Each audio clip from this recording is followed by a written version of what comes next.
Hey guys, welcome to Jack's Treasures and What? Not Another Reselling Podcast. We are on episode number 51. And see, guys, I did not fire Tracy.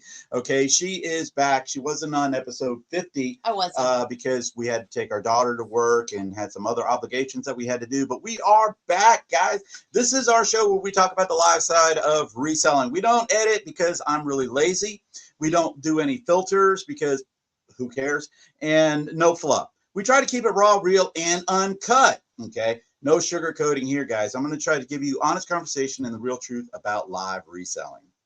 Our guest today is Gigi, also known as Jessica, or Call Me Gigi. She is a seller on Whatnot as well as eBay, I believe, and she's the conductor of many awesome raid trains. Let's welcome Gigi and allow her to introduce And herself. one other thing too, she also is a master of kicking people's asses on graphic T-shirt shows and getting people kicked off of Whatnot, It was a fluke.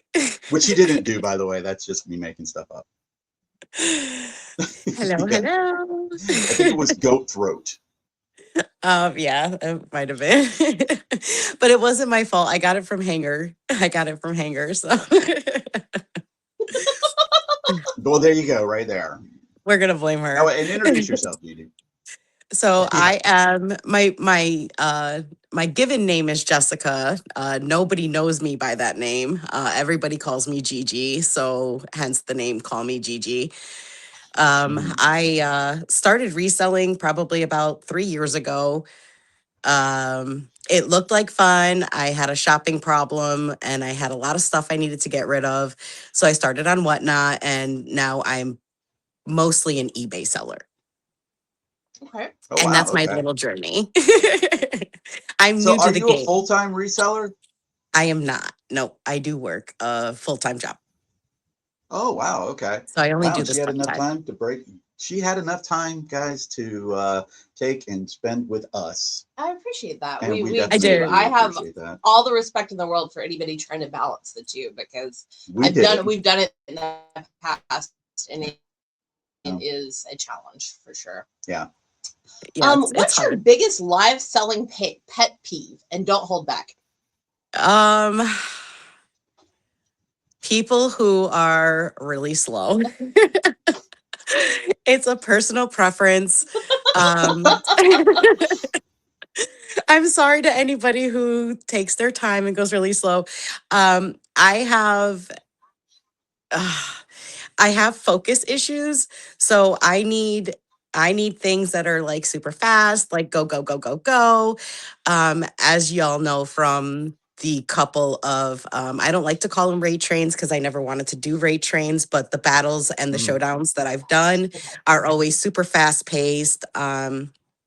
So yeah, that's probably my biggest pet peeve is when it's like, okay, can we show the item already? Like, can we get to the next item already? Right. I'm very impatient. So is she. I am. I'm very Yeah. comfortable. I like a 10-second sudden death. That is my like perfect show. Not only that, but you Yeah. also like one shit before I even put it up on the screen. I've been known to Yeah, do. I'm extremely impatient. Yeah, that's a good pet peeve. That is a good pet peeve. This is our Real Talk Q&A section where we're going to ask some of the toughest questions on YouTube. They're not. Oh, To our guests and hopefully gain some amazing knowledge. Well, you sort of mentioned it a little bit, but let's get a little more in detail. How did you get started in reselling and what led you to Whatnot? um, well, I originally saw Whatnot on through an Instagram seller. His name was Mhm. Justin Creations. He Okay. does wrapped jewelry, and I saw that he was having a show on Whatnot. So Mhm. I downloaded the app, probably financially the biggest mistake of my life, but I got hooked. I was hooked. I ended up on the app probably more than anyone should be. I first started watching some of the smaller sellers who I don't even think are like really there anymore. I was swipe happy. And so I was like, Mhm. ooh, you know what? This looks like a lot of fun. And probably about 6 months later, I started to apply. At the time, I was doing interpretive crystal art, and I thought that it would be cool to try to sell it on here, Mhm. but then I got stuck in the women's contemporary for a little while and hated Mhm. it. So then, Oh, I wow. started with the rate trains and blah, blah, blah. It's all history from there. But it took me like 6 months to even get approved to sell because Oh wow. I wasn't a reseller, Right. That makes you sense. know. So it What did take got a you into while. reselling to begin with? What was that? What got you into reselling to begin with? I think it was just the overconsumption of it all. I had a lot of stuff to kind of get rid of because I had Mhm. accumulated so much from shopping. So Mhm. I was like, let me try to start, maybe, capitalizing on that a little bit. And then I got, it wasn't until about a year ago that I actually started getting into about like the eBay game and, sourcing really smart because I didn't source smart before. So I was just Mhm. kind of like, buying stuff when it went. I I did know more that feeling. retail arbitrage. Yeah. And sourcing Mhm. around here is really hard.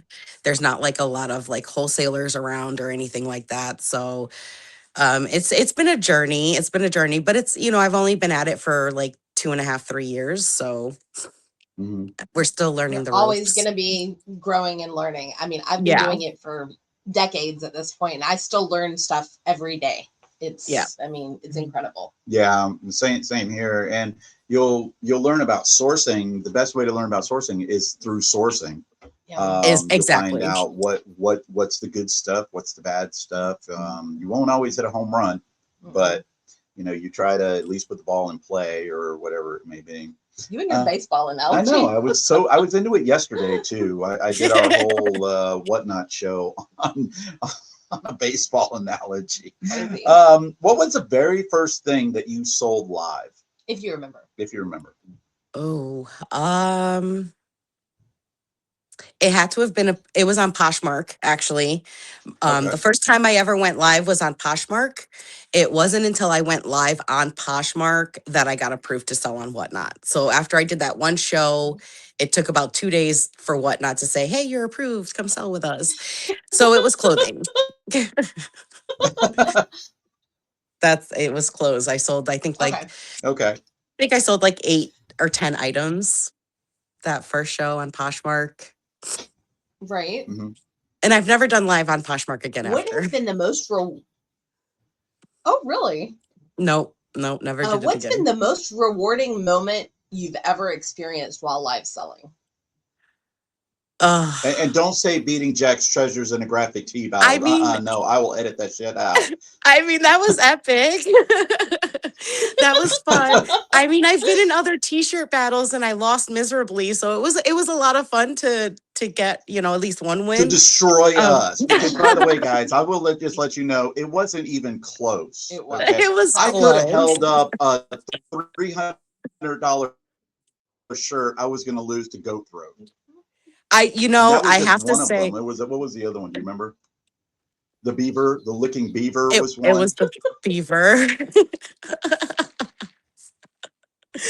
It's Hanger's fault. And then when It's she'd not my hold it up, fault. being sweet and innocent. She was so innocent and sweet, going, "Oh yeah, I don't know what this I don't know means." what And I'm this sitting there is. going, "Like, oh, you bitch, you're getting kicked off of whatnot." Yeah, man. It was a Yeah, I lot of was like, fun I don't though. know, I don't know. So, Okay, aside from beating us, uh, the most epic thing, you know, I once had a little bit of a battle, a little tussle in one of my shows, over 10 pairs of socks.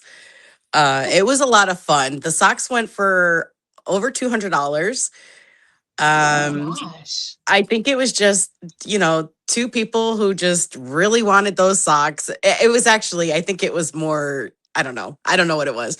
But it was I'm sure Pokey Bums, Miss Pokey's husband, and then mhm. another person. I don't even remember what their name was. But they were going back and forth on socks and they ended up going for over $200, and that was a lot of fun. It was Wow. fun. Yeah. Pokey Bums Yeah. won. So I ended up selling, I think sent him like 30 pairs of socks or something like that. Oh my Because I was god. like, Wait, I can't when sell you socks can for that pay a much. bill with socks, I mean, I, that's a you know, win. Yeah. it was just something funny. I think they were just being funny in the chat or in Right. the, but it was a lot of fun. It was kind of something that was memorable and not so much about the money. It was just like I was sitting there and watching these two fight and I'm like, okay, I'm just gonna sit here and wait for you guys to be done. So it was a really cute moment in my sewing career. That's awesome. All right. This is the question that has made people think more than anything else. And not answer. And not answer. If your show had a theme song, what would it be? Oh God. Um, Tracy, oh my by the way, goodness. has made me put this question in every single Well, show now. ever- So all ever of our since- guests that are coming up, this question is coming up. Blame Shane because of him not being able to answer this. And I want to make people think. So Mhm. Oh my God. There's so many good songs that would go with it. Mhm. Any song that has to do with this is gonna be fast, this is gonna be furious, it's gonna be a hot mess, and it's gonna be totally random. Um, that's pretty much my show. I almost never really know what I'm gonna do, but I always know what I'm gonna do, kind of thing. Mhm. Yeah, I don't know. You're probably not gonna something to do with I can't think. Oh my God.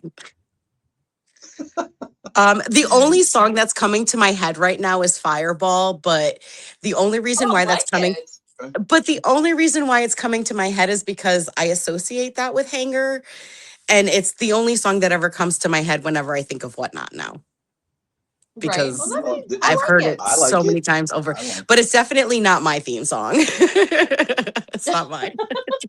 Okay. Okay. I don't know what it would Um. be. I don't know. Oh well, got to chalk up another one for I don't know. I Yeah, think we've gotten like one answer, and it was welcome three to the jungle. hours. Yes. You know, 3 hours from but now, I'll hear it on the radio in like 2 days and be like, "Oh my God, it was that one." We'll So I don't. come back in the comments, if you think of it later on. yeah, Yes, there you yeah. go.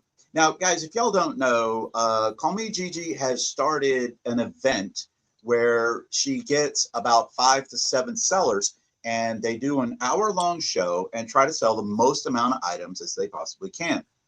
She's invited us to be on that. We were able to participate in it once and It was amazing. burn through a shit ton of inventory. And then I was like, oh, come on again. And I'm like, I don't have like a warehouse. I got to buy inventory. I've got And bins. and we got on another damn one of these exact ones. So I I've was got like, bins put away for next time. yeah, Yeah. Tracy does have He's some not stuff put away. allowed to touch my bins that are just for Gigi's show. Oh my gosh. But she is building a very, very awesome, supportive community, a live selling community on Whatnot. That is a true supportive community. Okay. I hate to say it because Tracy knows that I have been on a rail about this for the last 3 or 4 days, but there are so many people out there that claim, oh, yeah, this is all about community. And it ain't shit about community. It's all about them and trying to build their own followings and stuff. So, what does building a live community mean to you personally? Um, there needs to be some organic support in it. I feel like there's a lot of fluffiness on the app, kind of like, oh yeah, we're gonna do this and we're gonna do that, but it's all about gaining followers and making tons and tons of money. And again, I mean, we're resellers, we want to make money. Right. But from the social part of it, I found that it was, and this is where I struggled. I actually left the app. I left Whatnot for a good 6 to 8 months. I Okay. didn't kind remember of that. like, yeah, I didn't kind of like where I was all I was doing was I was constantly on rate trains. I wasn't doing my own shows. I wasn't doing anything that made Mhm. me feel fulfilled. It wasn't fulfilling me. And I was losing money because of the type of sourcing that I was doing, Mhm. kind of a per rate train sourcing, which doesn't typically financially pan out. Mhm. And I was relying on the backs of other people to kind Right. of catapult me. And I realized quickly that that doesn't work. Right. You kind of have to do your own thing. So I started to come back a little bit. Well, during that 8 months, I wasn't not working at all. I started doing, I started going to tag sales and yard sales, estate sales. And I really found that that's what I love to do. That's Mhm. Oh where my yeah. heart is. I love finding old, vintage, unique items that nobody else has. One of the things that actually drives me crazy about live selling is that there's so many people that sell the same exact thing. And Yeah. the only place you really don't see that is in the kind of vintage garage sale world, because Right. everything's always different. Um, so when I decided to come back, because then of course I accumulated a whole bunch of stuff again from going to yard sales, tag sales, whatever, I decided to come back and start Mhm. trying to build my own community. And I wanted it to be something where I could, Mhm. I actually had this idea, this whole battle idea from watching other sellers. I mean, there are little parts of Mhm. it that, um, like at the end of the year, that's something I got from you. I want, everybody who won their month to battle together. That's something, I took a little bit of everything that I loved about different shows that I saw and I put it all Mhm. together. The big one was the rating into each other's show for the whole entire week, which I think Right. it shows like that support for each other.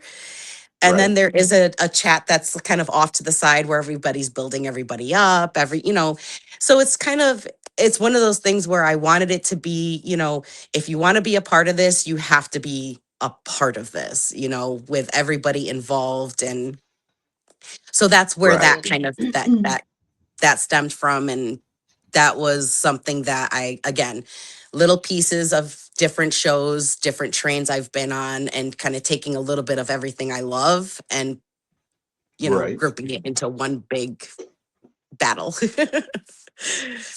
So that's kind That of how that.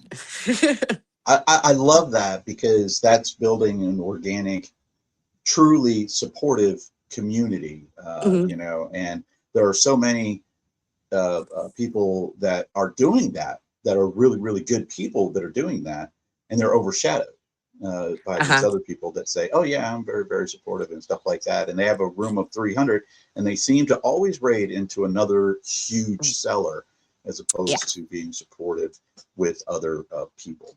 And I want to say we had a we didn't quit the app, but we We almost changed our way of doing things because of having similar feelings. We realized we were making our living on trains almost. And yeah, Mhm. our biggest train, it collapsed. And then all of a sudden it's like, oh my gosh, we're not making anything. These trains are like draining us, right, Yeah. and what happened to our shows? Where did our shows go? And yeah, we stepped back and we're like, we need to concentrate on getting our shows out there and sitting down. And that's when, we're doing those cookbook shows and those CD shows and things like that. And yes, we have to say no to a lot of trains, and I feel bad, but at the same time, it's what's helping us. And Mhm. yeah.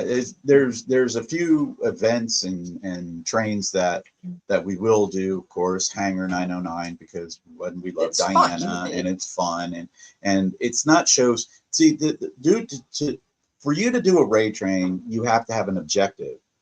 Yeah. Okay, is a raid train? Are you doing it to try to make money? Are you doing it to try to grow your business, and you're trying to support other people? those for me, when I look at a rate train, I have those three questions in my mind, and I wasn't making money on those trains, and that's what we were trying to do, and we just weren't doing that, and we weren't really supportive of the trains weren't supporting us. And we were growing, but since we didn't have other shows, I always tell people, if you're going to do a raid train, you better have another show at least scheduled so that you can say bookmark my other shows. Right. And that's one of the things that people make the mistake of, is they don't have those shows ready for people to bookmark. And I Hmm. always tell people, I say, look, you don't have to necessarily do those shows, but have them ready for people. That's what's going to really get you that following. So I love the way that you did that. But sorry to go off topic, but it hit home because what you said just was so close to what hit on us as well. Yeah, Yeah. you have to make money. I mean, We there's do. absolutely zero doubt. And for Yeah. Tracy and I, we are full-time resellers. We Yeah. have no other sources of income other than my retirements, but that's it. So we Right. have to make money. Have you formed any real friendships or partnerships through live selling? I have. And it's actually quite surprising because I'm an extremely antisocial person. I'm very shy. I'm very Hmm. introverted. I'm very private. I stay to myself. So I did not come to this app to make friends at all. Yes, yes, That I was do. not my objective. It was not supposed to happen. Um, I would have to say, my closest relationship that I formed is with Elise Randoms. Hmm. We've gotten extremely close. We're on the phone every single day. I'm pushing her, she's pushing me because we have very similar personalities. We're complete opposites on everything else. I like Hellman's, she likes Miracle Whip. We don't agree on anything, but She doesn't but like she we doesn't like either one. but yeah, so we are complete opposites. We've realized this, but we have very similar personalities and very similar outlooks on life. And she's not the only one. She's probably my closest out of Hmm. everybody. There's Hanger 909, TT's Trendy Finds. It goes back as far as there's a young girl, Katie's Closet. Hmm. My granddaughter's completely obsessed with her. um Ms. Pokey is another one that whenever I can catch them live and I can be there, I will support them forever and ever. um Rosie and Jess is another one. We got really Yeah. close for a while. You guys, of course, pretty much anybody you see, kind of, if I'm inviting somebody to something, it's because I genuinely appreciate their hard work. I love what they do. I love their shows. I love their Mhm. personalities. Homeschool Mama's another one. I bought a hat just Oh, because me that's and her awesome. son, like one day he was wearing this shirt and it said gobble on it.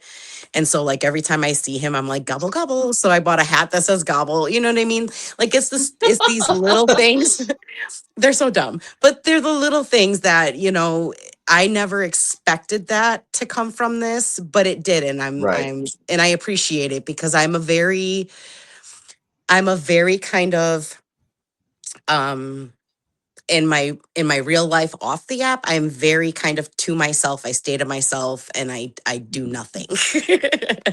Like I don't like go out. I don't have friends out here near me. I don't, like, I'm very to myself, I which gotcha. is, I I think a got you. lot of people are surprised by that. I'm Oh, not. I am. I am You too. Yeah. absolutely floored me on that one Yeah, I'm because not you social seem like a at all. very outgoing type No. of Right. person who seems to be that you're everywhere. You're in rooms. She has been in our rooms all of the time. Comes into our shows all the time, and I'm just sitting there going like, Jesus, does she have a life? Or because she Right. literally, That's the thing. I well, I don't don't. have a life, so there you go. There it is, right there. But she's in our rooms, and I'm like, wow, she's like amazing that she does all of this stuff. So have you There ever are been to a meetup? I'm just curious. I have not. I don't think I ever would because Hmm. again, I do have a lot of social anxiety. It's okay Hmm. when like I'm behind the screen because I know there's nobody there, but I think I would be fine once I was there, but it would be the leading up to it. It would be the getting there. I don't like to travel. I mean, everyone's like, oh my God, I want to meet you. I want to meet you. And I'm like, yeah, you're going to have to come to where I live because I'm not going So we got anywhere. to go to Connecticut. Yeah, you got to come to me because I don't like to travel. Yeah, I'm not a big traveler. Like when I say I'm very like in my own bubble, I kind of do really stay in my own bubble. But so yeah, I would have a lot of anxiety leading Mhm. up to it. I got you. Um and it's somewhat debilitating sometimes, so I just kind of stay away from it altogether. I know they were talking Mm. about a meetup somewhere, I'm and the I got same anxiety way. when somebody even If it asked me. wasn't him, I would have never went. Yeah, no. I don't remember what meetup it was. They were talking about and they were like, "Oh, Gigi, you should go." And I'm like, "Nope, I have anxiety." Click, are you gonna go? Yeah, Because it was, it is yeah. it even for us going to a meetup. I think almost everybody has an anxiety going Mhm. to meetups because they don't know what to expect. They're meeting some people that they may even have like I don't know, call it not necessarily call it a hero worship, but the people that they followed on YouTube or whatnot or whatever it may be, and they build them up a lot. And Hmm. sometimes they get anxieties about, is that person going to lead up, or does that person feel like that they're going to be like that? Hmm. So yeah, I mean everybody does have those anxieties. What's been the most surprising benefit of live reselling that you didn't expect? Which you pretty much I think just answered, but Yeah. It would probably be that. I mean, I have met some people that I kind of align with that I probably wouldn't typically have met. Um, I'm still not 100% convinced mhm, on the live selling part of it. I know a lot of people have kind of mhm. walked away from the static listing and the eBays. I see it all over YouTube. I watch a lot of YouTube. I'm kind of on YouTube way too much. That's another thing I do too much of. So I'm more into the static listing. I love eBay. Um, I love that part of it.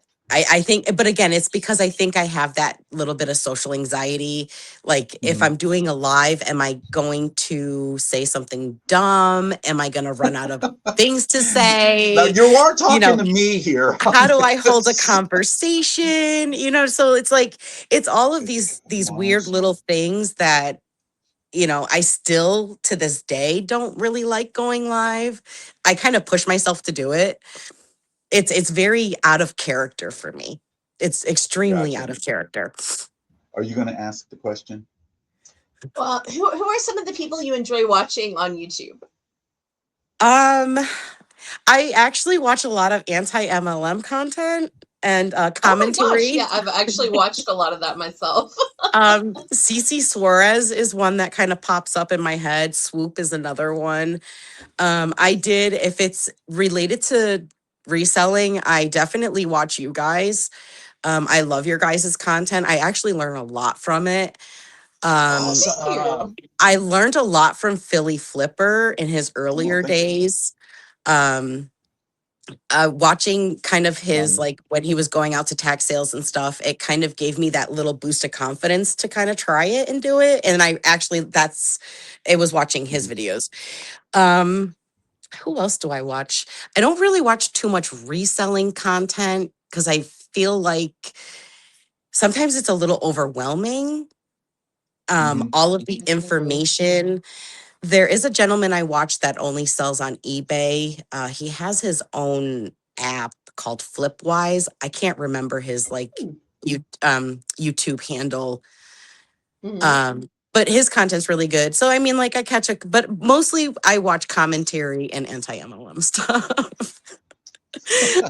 I'm a sucker for What is that? anti-MLM. Multi-level marketing. Oh, okay. Yeah.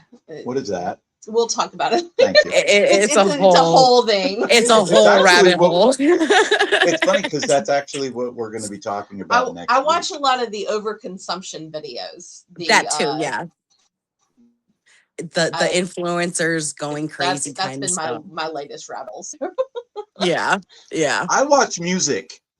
Yes. I watch music and I watch relaxation yoga videos. I should I probably do. do that. I have a one that I watch. And Civil War documentaries. No, that's VHS. Oh, okay. That's VHS. That's So not that's YouTube. different. Yeah, that's very different. Okay. Where are we at? We are right here. What does it feel like when your show sells out and the whole chat is hyped for you? That's probably one of the greatest feelings ever. I've had a couple shows that have sold out. It's and again, this doesn't come down to the money part of it because those shows I probably didn't make any money. It's kind of one of those feelings like the effort. I don't think a lot of people realize how much effort is put into getting these shows together. Oh yeah, yeah. The selling part is the easy part. Getting everything together, everything sorted. I'm a Virgo. I'm OCD about the way I do things. And sometimes that's even a little debilitating and it's a little stressful. But when something you did finally worked or clicked, in my opinion, it would be it's a sold out show. Because everything you did to prep for it worked.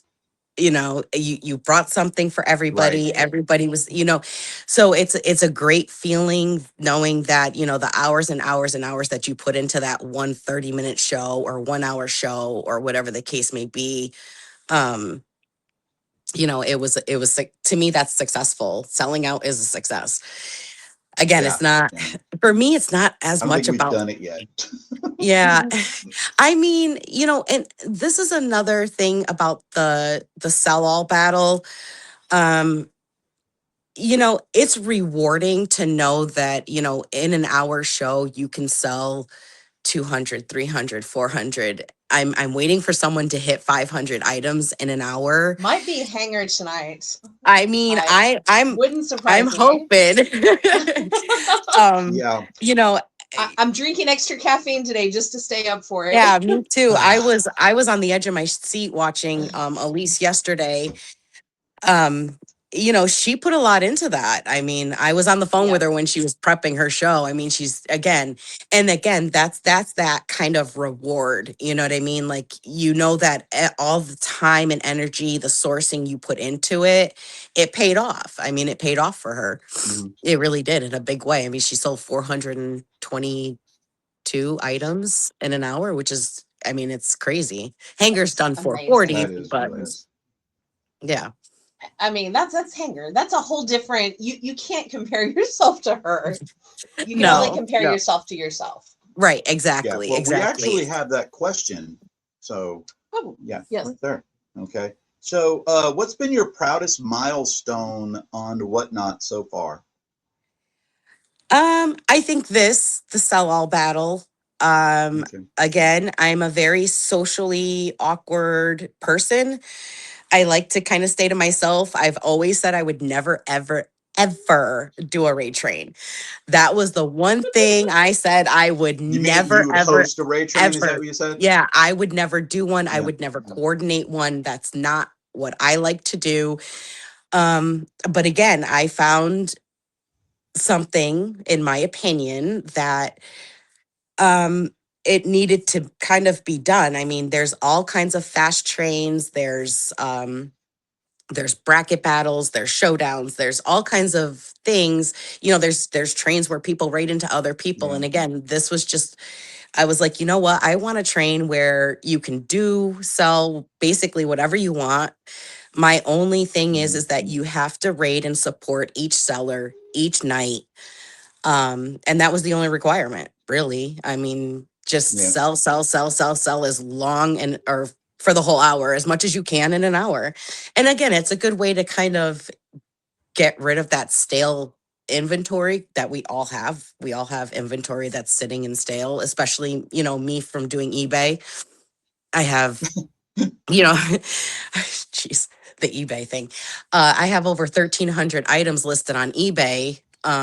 So yeah, I mean, you got to kind I of, you like got to, I like how she says that, like that's a lot. We've had like 8,000 But yeah, before on whatnot, eBay we I, before did. Whatnot, yeah, It and was, I mean, Whatnot helped us to move that thank stale inventory. goodness. I right. never want to go back to that again. It was a It's a, nightmare. We literally had almost a second house full of eBay. it's We a each lot had to our own manage. room. We each Hmm. had our own room of stuff, and I had close to about 8 to 10,000 items up, Yeah. and it was hard to keep an inventory count on all of that stuff, and Awful. it was just crazy. I currently have about 900, and I'm iffy if I want to bring it up any higher or if I like it kind of at that level. And I got about 2,000, but my items are a lot smaller and condensed. They're more condensed items, and because I concentrate more on Whatnot than I do on eBay, I can let it sit. It doesn't bother me, and so I sell some of that stuff all the time. I'm glad that she said her proudest milestone wasn't beating us in the graphic t-shirt battle. I'm glad too. Well, it wasn't that hard, so That's what she said. that is true. Oh my God. I'm editing that part out, guys. This will be the Oh first my edited God. video. Have you ever thought about quitting reselling, and what made you keep going? Well, obviously she did. She was off the app for um, 8 yeah, months. Sorry. I mean, I did. I quit live reselling. I still wouldn't even say that I'm completely back to it. I like doing the sell all every month. Mm, If I did just that one show every month, I'd be fine with it. Um, I make a decent living. I mean, yeah, I make a decent living doing what I do on eBay. mhm. My heart is definitely with the old vintage kind of one off pieces. I am not really into anything else. I don't think I Right. would ever stop doing eBay unless it Mhm. became like an Amazon or something, you know, where it's like impossible to sell anything.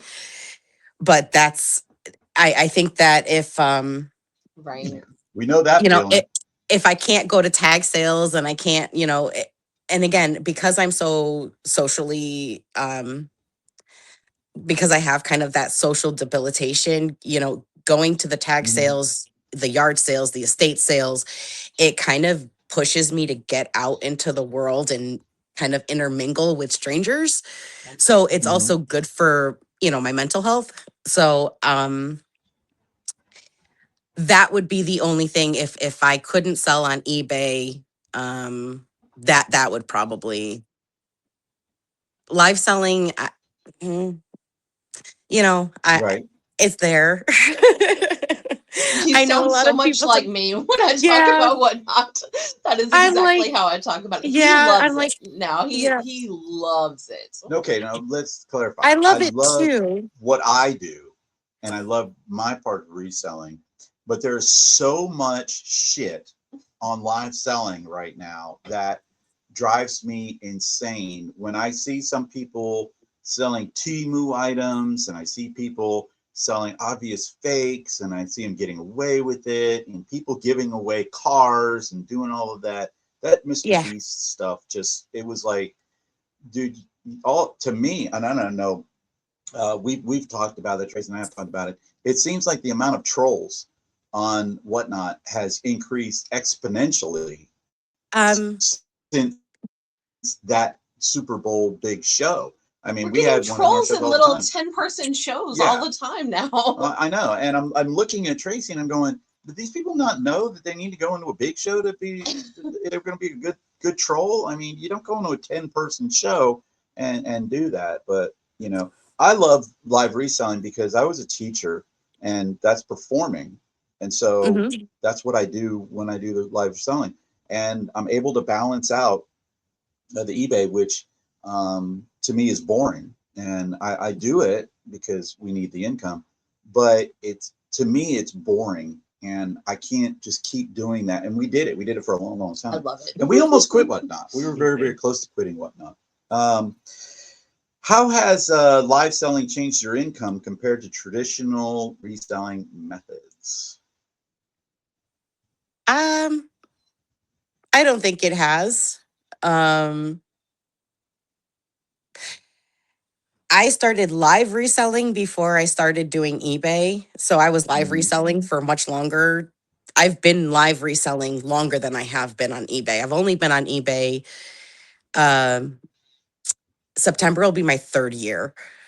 I've been reselling for live reselling for longer. I started doing eBay about a year into me live reselling when I saw that I just really I couldn't figure it out.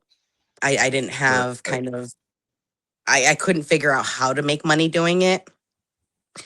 Um, so that's why I went to eBay. Mhm. Um, but I don't think I mean, the Right. little shows, the couple shows that I do here and there, it pays for me supporting other sellers, I guess. It gives me money to Right. source for eBay, pretty much is what it does. Mhm. And I wanted to quickly touch on what you just said about how live selling's changed since that Super Bowl show. Yeah. The amount of people I've had to block in my DMs asking me how I'm doing and everything else has become quite the Oh, little dating app. I can It's imagine as a it, female fronted person um that would be. it's a little disgusting if you ask me.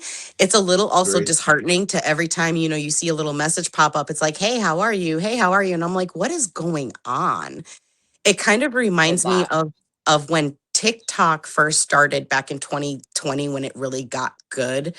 And everybody was happy and everybody was friends. And then all of a sudden it was like it became this Mhm. gross thing. I'm afraid. I'm really afraid that it's going to Hmm. happen to Whatnot. I mean, only time will tell. We were just talking about that too. Yep. I've even Yeah, considered. I literally Um, was. I've even considered Palm Street because it seems, and I mean, again, it's a social thing. It's new. It's an experiment almost kind of thing. I mean, Hmm. this is all new to everybody, Right. but to me, Whatnot has become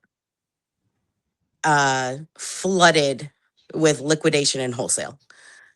And Agreed. where does that put people like me and you who Yeah. are kind of, you know what I mean? Where does that put us when Yeah. It's it's definitely there. I yeah. agree. I mean, There's it's what's coming up on my feed. And right. what you were just talking about, I was talking the same thing with another friend who has a female presenting name and a icon and everything, and she's literally thinking about changing her name and her icon so that she doesn't get those messages. And Yeah. I never thought about it because we have a name that obviously sounds like we're a man and we have a cat picture. Nobody's harassing us, but she, Oh, I get harassed. well, we don't get those DMs, people trying to date you. Oh yeah, I don't thankfully. get those. I don't get those. But I can only Nobody wants to imagine, and I date think me. that's terrible Are you that you kidding? would have to, that someone would have to think about changing their whole persona just so they're not getting harassed in that way. It Yeah. is bad, but that's like the nature It of live selling. I mean, it's the Unfortunately, nature of is you have to deal with the people that are out there. I remember. Okay, for me, go ahead. it's the nature of the internet. Yeah, it for Period. me it Yeah, everywhere it's like that. yeah, Yep. that's exactly what I was about to say. See, I remember AOL, and I remember the AOL chat rooms. Oh, I do too. Okay, and those became like the biggest, oh my god, predatorial things. You remember the old television shows? Oh my gosh, where the guy John Stossel. It was John Stossel who To used to catch a do it predator to or catch a something. predator, and they would pretend to be a 13-year-old girl and Oh, have these yeah. people come to their house, and one was a priest, and I was like, oh my god, it's so sickening to Yeah. me. I actually despise that part of socializing, and that is the internet. That's the very nature of the internet. Yep. Yeah. What's the It's one really thing you unfortunate. secretly think most? Yeah. We have a little bit of a delay. I think we have a little bit of delay, and that's why we keep talking over each other, and I apologize. Yeah. That's okay. What's the one thing you secretly think most sellers are doing wrong? I really haven't seen anybody really doing anything wrong. I definitely don't have it all figured out. I mean, I do what works for me. I think that as long as you're doing what works for you, then it's not wrong. Right. 100%. As long as, as long as you are not getting yourself into a massive pile of debt, or you're not, completely consuming, I mean, as long as you're not completely consuming your home with stuff that you can't get rid of or getting massive amounts of debt. I mean, it's it's important to kind of try to stay clear of that. I would Right. say Yeah. as a reseller, that'd probably be the only thing that, I mean, can hurt you more than it's going to help you. But the way people sell, there's going to be people who love the way you sell no matter what. No matter what. Um, Hmm. I think Yeah. the only big mistake is and I'm guilty of it. Don't look at the numbers in your rooms.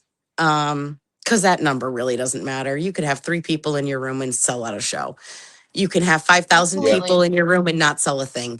So, I mean, that's the only thing. I feel like chasing these numbers. Hmm. You're kind of chasing. I don't necessarily agree with it. It's not for me. Hmm. There have been people who came on the same time as me, and you know, I have like 7,500 followers and they have like 30, 40, 50,000, and we all started at the Yeah. same time. Mhm. So, Yeah. I would say that that's the only thing. Just stay true to yourself, kind of thing. Do what you do, but just don't make the mistake of going into debt and, having the product consume your life. Agreed Right. with all That of would be that. the biggest mistake. Going along with that, do you compare yourself to other sellers? Mm-mm. No, I Yeah. did. I did. Yeah. Um, I think that's and human nature. yes, because I think sometimes you develop these parasocial relationships with people. You idolize people. You kind of, in the back of your mind or subconsciously, you're like, oh, I want to be like them. But then, I mean, at the end of the day, you never will be. So there's Hmm. really no point in chasing that. I want to be Yeah. me. You can only be you. Right, right. I don't have the personality that some sellers have to like stand in front of the camera and they've got these big, huge personalities and, they're go, go, go, go, go. I don't have that personality. I don't have that energy. Um, I'm gonna Hmm. be me. I mean, love it or hate it. It just is what it is. I'm Right. I'm who I am and I'm okay with that. I love that answer. That's probably one of the best answers that we've almost ever had. Yep. I like it. If live selling disappeared tomorrow, what would you miss the most about it? Um, as antisocial as I am, I would probably miss the social part of it. I, yeah, Hmm. I would miss the social part of it. Agreed. It's, even when you're antisocial Yeah. and you kind I of stay just to can't. yourself, it's you. It's nice to have people around, people to talk to, even if it's not face to face. Just kind of being in that, area. It's nice to have.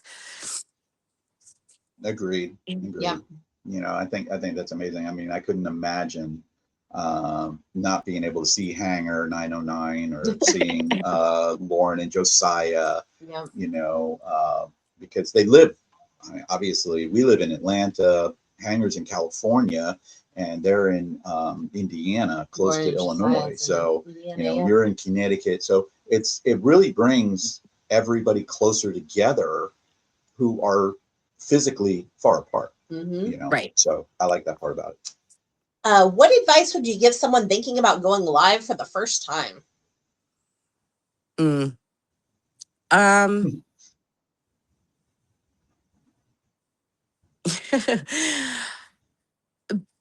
Be ready to struggle. It's a struggle. Um, I have seen, some things where people are like, oh, it's so easy, and it's not. That's a lie. It's a big, Yeah. huge lie. The selling part of it is the easy part. Um, Running your items is the easy part. Um, Sourcing it, selling it, making, hoping it sells, packing. I mean, let's not even get into the packing part.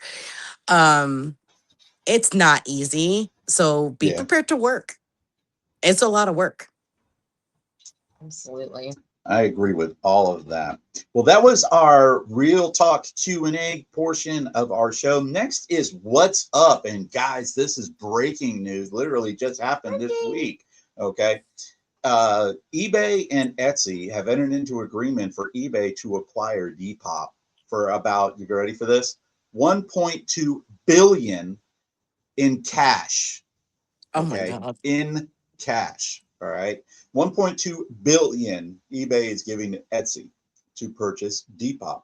Once completed, expected to be completed in the second quarter, Depop will continue under its own name and brand, at least for now, because I know one of the biggest benefits to Depop is there's no fees that they make their money through the advertising.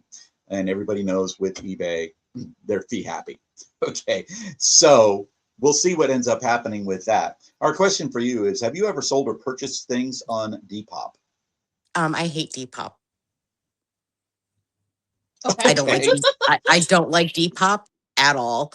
I'm hoping Okay. I did list. I absolutely despise the app. Almost as much as I despise Mercari. So hopefully this is good for them. Oh my gosh. Okay, well, we'll go ahead and mark Depop and Macari off of our sponsorship list. I'm very heavily opinionated when it comes to some of these apps. Those are Mhm. the two that I could never. I know people who do really well on them, and I'm not one Mhm. of them. I've never actually used Depop. It's one of the few in all my years I've never listed a No. single thing or bought anything on there. I Yeah. use Mercari to sell all the stuff I'm scared to put on eBay because Or I'm the afraid stuff they're that they gonna won't let us sell on get me eBay. banned. I put all that on Mercari. Don't tell Yep. Yeah. anybody. Oh, yeah. But And I can tell you right now, one of them is comic that's porn. Yeah. That stuff flies on Macari. I mean, she put that stuff up there for like $75. It was gone within 2 hours.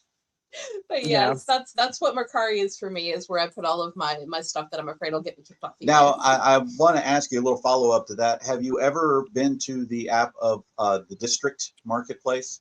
I have. I'm actually approved in a couple different I still don't quite understand like how you say it. I'm approved in a couple different areas to sell. I've never sold anything there. Um Yeah. The, I the district is sort of like a mall, and Yeah, all so of these I'm people own a store, and yeah. then you go to their store and you could sell in their store, you could buy in their store. Long story short, we've piddled with it. We love the concept because a couple of our friends own the marketplaces, but we just can't wrap our head around how the platform works. Yeah, It's very, it's a little very clunky complicated. Yeah. compared to whatnot, and so it makes it difficult. Hmm. I'm Yeah, I'm yeah, I'm because you approved to don't, you have sell. to take care of all of the shipping, and we're fine with shipping. Hmm. Yeah, it's different. All right. This is our Shine the Light segment where we shine the light on three sellers at three different levels. On all of them today are on Whatnot. Mm-hmm. Our first seller is an up and coming seller, which is someone who we've actually met in real life. Mm-hmm. His name is Ben. He is selling under the name Rocky Top Diecast, or his name on YouTube is the Rocky Top Picker. Mm-hmm. He's a full-time seller on Whatnot with 19 sales so far and 274 followers. He sells in Hot Wheels and diecast cars. He is one of the co-hosts for the Reseller Locker Room podcast. Yeah. What advice would you give a newer seller, specifically someone selling in a niche, on how to grow on Whatnot? I've never been a niche seller. I wanted to be a niche seller. I just wanted to sell socks. That's all I wanted to do. But it got oversaturated really fast. So then I Wow. couldn't become a sock seller. Um, Yeah. I mean, There's our I bird really don't cat. know because it's a category. It's a. I've always sold random, so I Right. love Right. the cat. Go. That's her parrot cat right there. It gets on her shoulder and on her back. I told her, I said, you're going to regret it in 10 years. She's like, I don't care. I don't want to get it in. I'm like, all right. Your turn. Oh, my turn. Next level seller is Amanda, a dose of thrift. She's a part-time seller on Whatnot with 456 sales and 6.7 thousand followers. She sells mostly in women's clothing. She's a huge supporter of many of the sellers on Whatnot and a true community supporter. She is. She does have shows that are scheduled. Do you think regularly scheduled shows are important? Extremely. I think building consistency Yeah. and n- making sure people know when they can find you is really important. I Mm-hmm. don't do it personally, Neither do but I. it's important. I think that that's probably the best advice anyone can. Yeah. Tracy I just don't pointed at the cat to not come up here. That was hilarious. Like that cat is going to sit there and go, okay, that cat wants to come up. She's going to come up. Mhm. Sorry. It's okay. And our established seller are the Finders Keepers brothers. They're sellers on Whatnot with 18.2 thousand sales and 17.9 thousand followers. They buy storage units and sell unboxing with low starts. They're based out of Sarasota, Florida. Yeah, they had an amazing show. I was in it yesterday. Where is Gigi's happy place? And what do you do for relaxation? Hmm. I don't really I actually like hanging out in my Told you. I'm in my office right now, so this is kind of where all of my Mhm. eBay stuff is. But my Mhm. resale room at my house where you guys would typically see me go live from, um, I find that place kind of, I don't know why it's calming to me. Uh, Mhm. but I just like to sit on YouTube and watch YouTube stuff. That's my happy I feel place. you. I feel That's you. awesome. Or if someone's if no one's on Whatnot, then that's what I do. Okay, that's awesome. All right, now it is the we really want to know segment with the Wheel of Destiny. Oh boy. Destiny. I Wow. might have to come up with a new name for that thing. Okay, we have a random wheel loaded with some wild questions, and you get to choose how many spins of the wheel that you would like to take. It's a big challenge. 1 to 5. Okay, and also the only thing is though, you have to answer the questions honestly. So, Gigi, how many questions would you like to tempt fate with the hey, we really want to know. Let's do 3. You're All gonna do right. 3. Okay, here we go. Let's bring up the wheel. Here we come. There is the Wheel of Destiny. I gotta come up with a different name for that thing. All right, and it better be good this time too. But here we go. We're going to go ahead and do the first spin that she does, and here it goes. Maybe.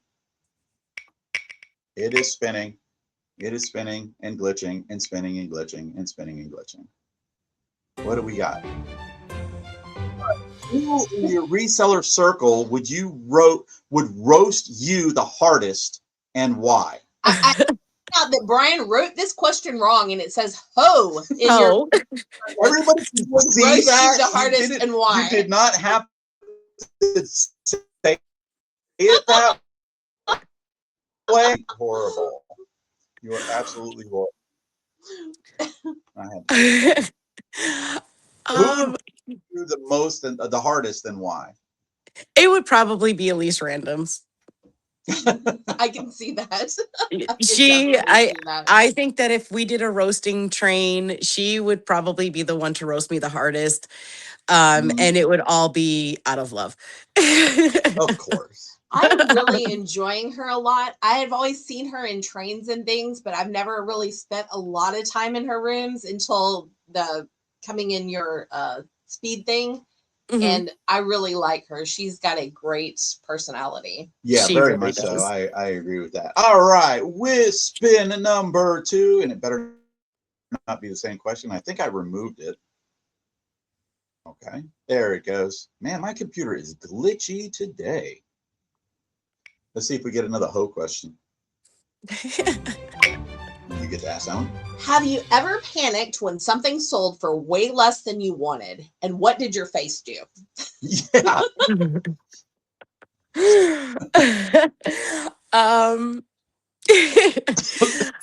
Speaking of roasting, Elise has told me many times, if we are on video calls with other people, um, she will usually sign to me that I'm making a face. I don't know if you've seen those Instagrams where it's like my coworker, nudging my coworker to tell her to fix her face.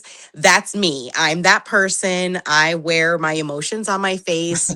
Um, if something sells for way less than I wanted it to, you will typically see me go off camera and then I will come back and be like, fix your face, because it's gonna tell a whole story. It's gonna tell you everything you need to know about. Yeah. Mm-hmm. Yep. I don't hide my face very well. Oh, believe me. It's yeah. I go Yeah. That's off the beauty camera. of being off camera is I can do anything I want off camera. Yeah. And she does. And I do. She does. And I sit there and have to sit there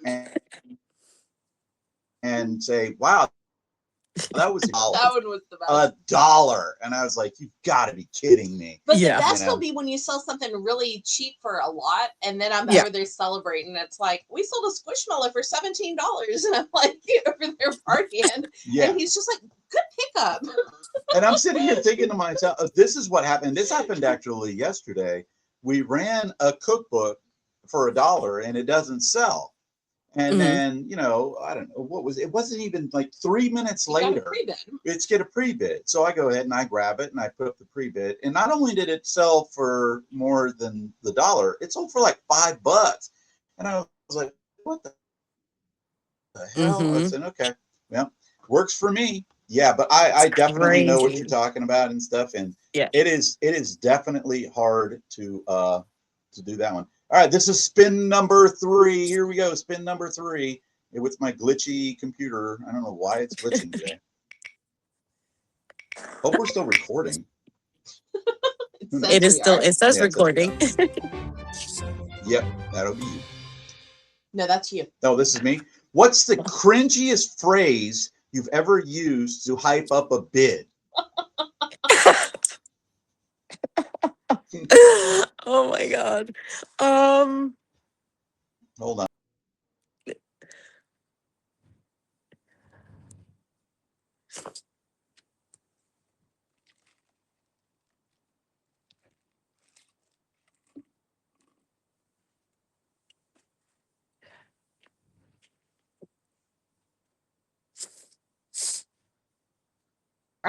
She had to make a face. Yeah.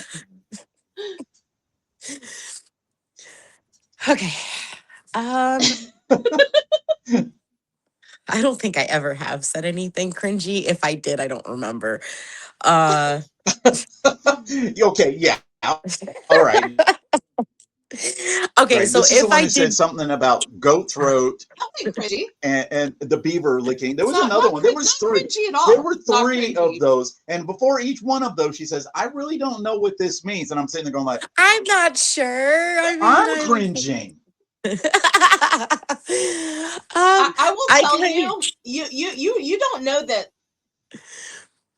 I have to interrupt and say that within my little text group that I have of my people, goat throat has become a commonly used phrase just because of you.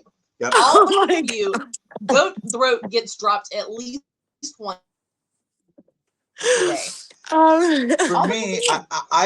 I don't like when people use the term banger. This is a banger item. This is a banger. And I'll use it. I'll use it. Okay. But I don't like it because, okay, somebody in one of the shows, and it happened just yesterday, they said, how much is this worth? And somebody responded with, as much as somebody's willing to pay for it. And that's the truth. If the It's thing so something true. is worth is like that. I thought I was selling a banger item on our Battle of the Best item, and it went for half of a quarter of what I paid for it. Okay. Which we use store credit. We use store credit, so it didn't matter to free, me. But you know, it was just one of those things where you know people overuse that term of banger, and I'm like, it's a banger in your show, and a banger in his show, and a banger in his show or her show, whatever it may be, because there's 5 of them up right now. You know, I can literally look through and see 5 of those things. You know. Yeah. So that's just one of my little pet peeves on that one. I apologize. I'm sorry. I don't like the term either. But Gigi is never cringy. She's not cringy. No. Yeah. I think you got to spin the wheel again. No, she said 3. Oh, she did do 3. Okay. Yeah, she did 3. Well, then it's time to turn the tables. This is where Gigi gets to ask us absolutely any question she would like. It can be about reselling, it can be about personal things, it can be anything you'd like. Yeah. Go for it. You know, it's funny because I've thought about this. You guys told me about this a while ago, and I'm like, I know that this segment comes up. What am I gonna ask them? What am I gonna ask them? Mm-hmm. But I feel like I know you guys really well. and I've seen everything, you know. So my only thing is, how'd you guys get started? What made you wanna do YouTube? Oh wow. Wow. Well, I made the account in, I want to say 2015. That's when I found out that there were resellers on YouTube. And there were very Who did you find out was on YouTube? There was a guy named Golden Finger Picker. Okay. And Craigslist Hunter. All right. Well, and a guy named Alabama Pickers, who unfortunately passed away. He was my favorite YouTuber ever. Yeah. And he unfortunately passed away. But those were some of the guys I watched at first. And then Nicole State, believe it or not, before everyone realized what a scumbag she was. Oh my God. Wow, that's just going to be great. Okay, well we'll check Nicole State off of our guest list. Hey, I would talk to her if she wants to come on here. I did call her a scumbag though. But anyway. That would be an interesting interview. God. This is definitely going to be on Bad as Rad. There's absolutely zero doubt. But anyway, I made the account in 2015 just so I could like drop comments and things. And all I had for years were just videos of me testing out toys so I could put them on eBay. And then I think it was during COVID. We kind of got bored and we started putting out a few videos of us mainly going through storage units. And opening a safe. And it was just like, oh, let's put some stuff up here and see if anybody would watch it. And nobody did because I didn't do anything to promote it. Mm-hmm. And we didn't interact with the community other than me occasionally commenting on a video. And so I never did anything with anything. So nobody knew who we were, with the exception of Alabama Pickers, who I actually was in his Facebook group. And he actually commented on a couple of our videos, but that was the only reseller that even had a clue who we were. Yeah. But so we occasionally dropped storage unit videos, and that was the extent of it until we went to our first meetup, which was the Nashville meetup in 2024. And we met Ray, the Nashville Picker, and probably most importantly, Philly Flipper, Paul. Mm-hmm. Paul. And he kind of introduced us to the community as a whole. And he introduced us to Whatnot and to the YouTube. Well, we were community. on Whatnot, but we were on Whatnot, but we were getting ready to quit Whatnot because it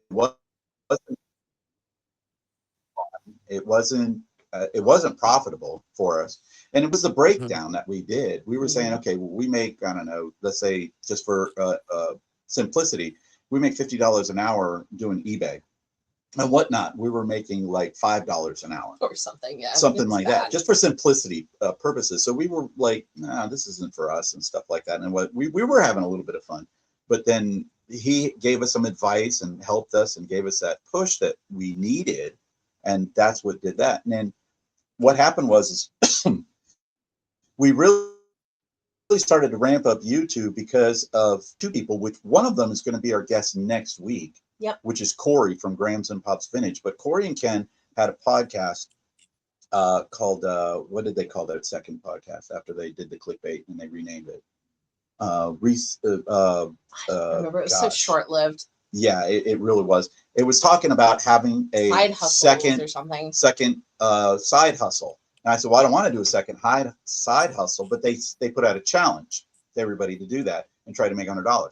I said, well, I don't want to do another side hustle. This is my side hustle, is doing this reselling. So I said to Tracy, I said, our challenge is going to be to grow on YouTube and to do a podcast. So that's when we started to do that. I was a guest on Ken's podcast of Ken versus 10. And that was the first time I'd ever been on YouTube live, and first time anybody ever had me on as a guest. And then we were on Ray, the Nashville Flippers, which is this week in reselling. And then we were back on Ken's again. And so at that point, I guess I got the bug and I said, all right, well, let's do a podcast. And I told Tracy, I said, the one thing I want to do on our podcast is let's focus on live reselling, for one. And two, I want to have a guest. I don't want for me and her to just be talking the whole time because we're boring. Okay. And you also will start hearing a lot of the same thing over and over again, just in different ways. So I said, let's have guests on our podcast. And that way we can interview them and we could talk to them and learn from them stuff. And we pick up things, little things here and there that we incorporate into our show, we incorporate it into our podcast, or we incorporate it into our whole life. And the reality is we want to talk to all different kinds of people in different categories. Some of them being bigger sellers, some of them being smaller sellers, some of them being on YouTube, not on YouTube. Some of them don't even do live selling. Yeah. One of our guests is coming up, I think in April, does not and has never done live selling. But we want to hear their opinions on it. And we've had some big YouTubers and people with no YouTube presence at all. And that was for us. And I think another thing is we want to give back and build community support, true community support. And that's what we're doing with it. So that was a great question. That was. Yeah. So yes, it was like a, at this point, about 12-year process, but. Yeah. We were on YouTube for a long time. Yeah. You got all I that. love that. Thank you so much to our amazing guest, Gigi, Callmegigi, for joining us.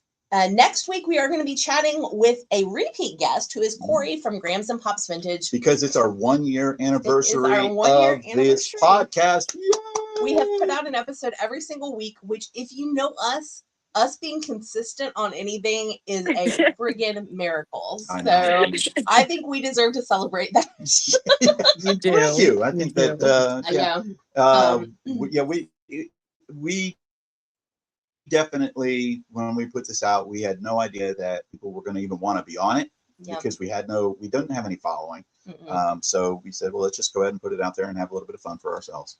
But we've been just honored to have the guests that we've had on, and honestly, the success Gigi that we've had. Yep. Yeah, like Gigi. She came out of her shell. She did. And I'm so amazed to find how much like me that she actually is. Because I thought you were like this super like outgoing like Diana.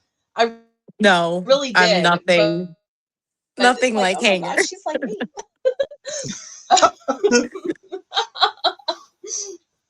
No, definitely. Well, our last question, which is the same for everyone. What can viewers expect next from Callmegigi? Do you have any upcoming big shows, special goals, or anything you want to share? Right now, I'm just going to focus on the 1 hour sell all battles. They've been really good. I'm going to take that into December and see what happens. In December, everyone who won in a month, they'll all battle together for one last final battle. So I want to see kind of where that pans out. But other than that, I really don't have any other plans. I might I've been saying this for a year now. I might start to try to dabble back into the vintage and garage sale category. I kind of started to, and then I stopped because I got nervous. So I might try to do it again, but yeah, we shall see.